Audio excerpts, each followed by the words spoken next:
Namaste.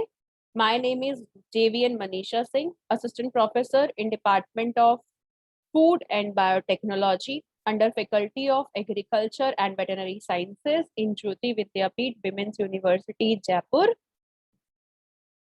I am teaching you subject Unit Operation in Food Industries for class BSc FST second semester and BTech FPT second semester.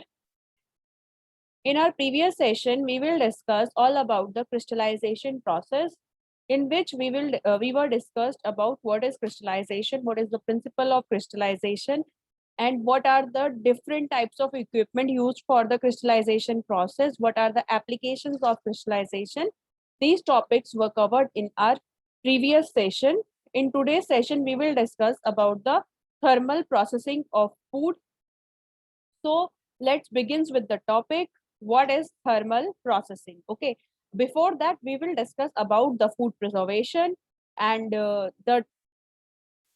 so let's start the topic with the food preservation. The term food preservation refers to any one of a number of techniques used to prevent the food from spoilage. Okay, its methods includes the thermal processing or heating, low temperature, reduction water activity, controlled storage, irradiation, addition of chemical, and various non-thermal processing. So microbial contamination is basically refers to the presence in food of harmful microorganisms which can cause consumer illness. And major contamination sources are water, air, dust, equipment, sewage, and insects, rodents, and the various employees. Okay. So type of bacteria causes food poisoning are the Salmonella, norovirus, you can say Norwalk virus, Campylobacter, E. coli, Listeria, Clostridium perfringensis, etc. Then cases of food poisoning are the abdominal cramps, diarrhea, vomiting, loss of appetite, mild fever, weakness, nausea, and headaches. Okay, so let's begin the topic, thermal processing. It is defined as the combination of the temperature and time required to eliminate a desired number of microorganisms from a food product. The term thermal refers to the processes involving heat. Heating food is an effective way of preserving. The basic purpose for the thermal processing of food is to reduce or destroy the microbial activity, reduce or destroy the enzyme activity, and to produce physical or chemical changes, and to make the food meet a certain quality standard. Okay, so there are various types of thermal processing are there. So there are three main temperature categories employed in the thermal processing is the blanching, pasteurization, and sterilization. In mild processes, blanching and pasteurization is takes place, and for more severe processes, canning, baking, roasting, and frying are used. So the blanching process, this is the primary purpose of blanching is to destroy the enzyme activity in fruits and vegetable, and it is not intended as a sole method of preservation, but as a pre-treatment prior to freezing, drying, and canning. Function of the blanching include the reduction of surface microbial contamination and softening vegetable tissues to facilitate the filling into the containers and removing air from the intercellular spaces prior to canning. Then what are the methods of blanching? Blanching is carried out at up to 100 degrees Celsius using a hot water. Blanching is carried out under steam, and hot water blanchers are includes various designs which hold the food in hot water, that is 70 to 100 degrees Celsius for a specified time, then moves it to a dewatering or cooling section, and in this type the food enters a slowly rotating drum partially submerged in the hot water. Steam blanchers is preferred methods for foods with large cut surface areas as lower leaching losses. Normally, food material carried on a mess belt on rotary cylinder through a steam atmosphere. Residence time controlled by speed of the conveyor or the rotation. Often poor uniformity of heating in the multiple layers of food, so attaining the required time temperature at the center results in overheating of outside layers. Next process is the pasteurization.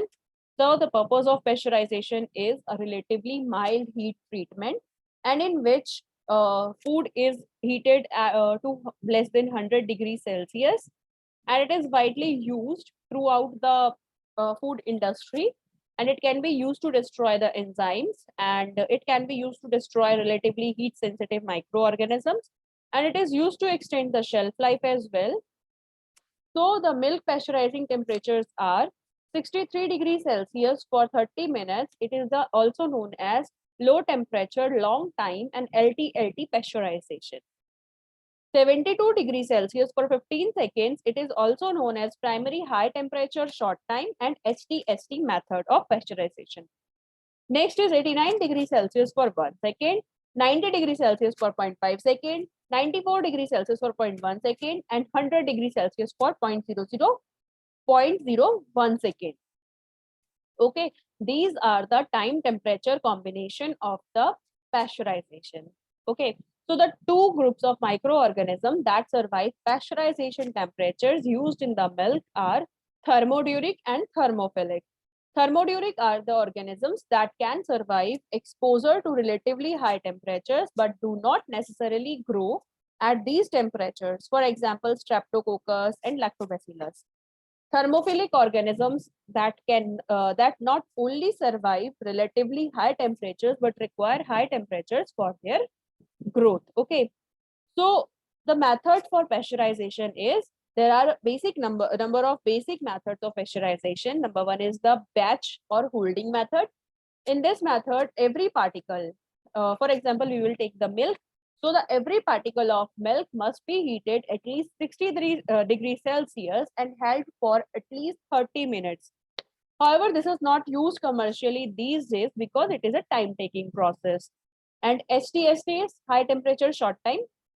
In this method, the heating of every particle of milk at least at 72 degrees Celsius and holding for at least 15 seconds. So carried out as a continuous process. Okay.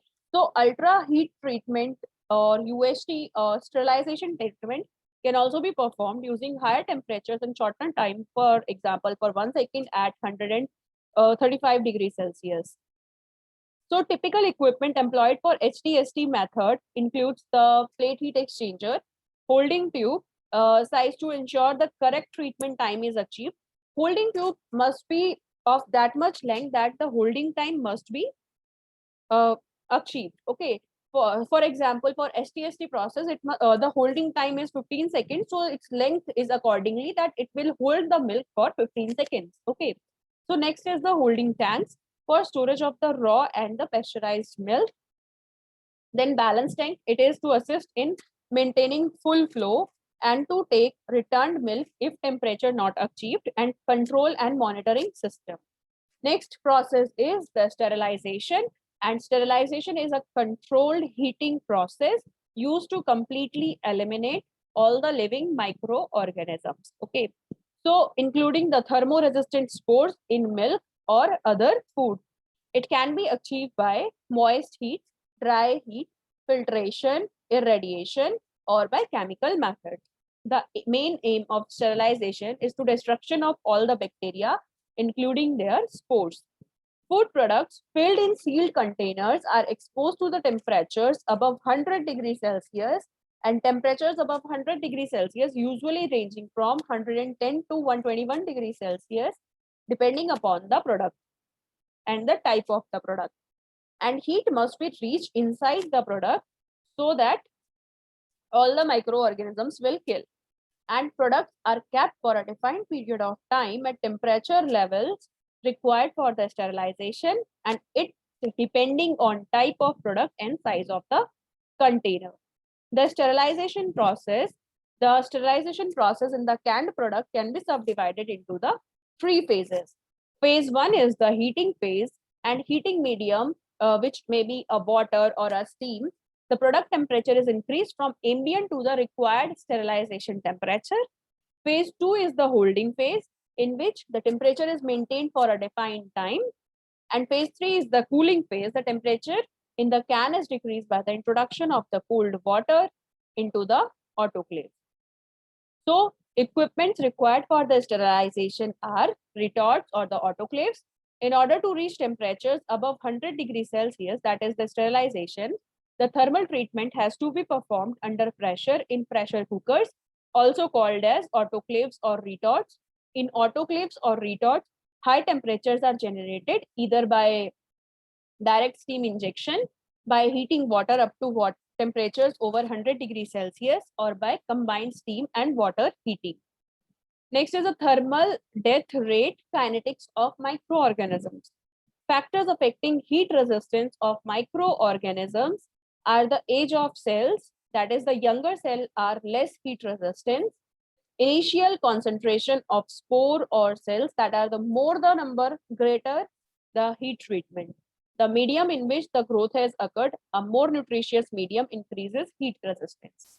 Moisture content is dry food tend to require more severe heat treatment during sterilization, and the pH of medium, cell or spores have great heat resistance at or natural pH values. Okay.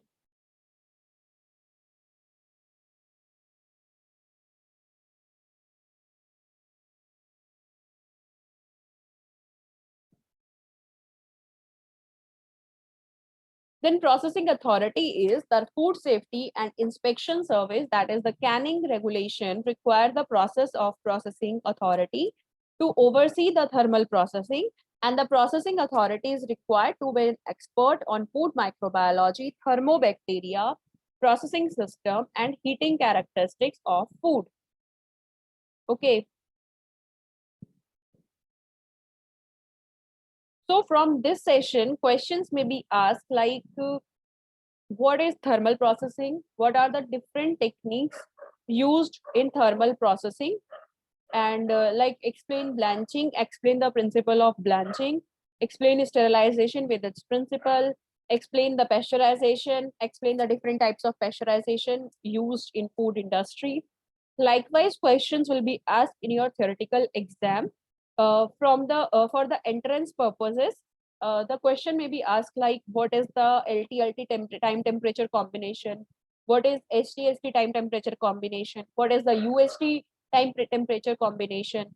And phosphatase enzyme is inactivated at what temperature, and which enzyme determine the adequacy of the pasteurization. Okay, so likewise questions will be asked in your entrance exam from this topic, so prepare accordingly.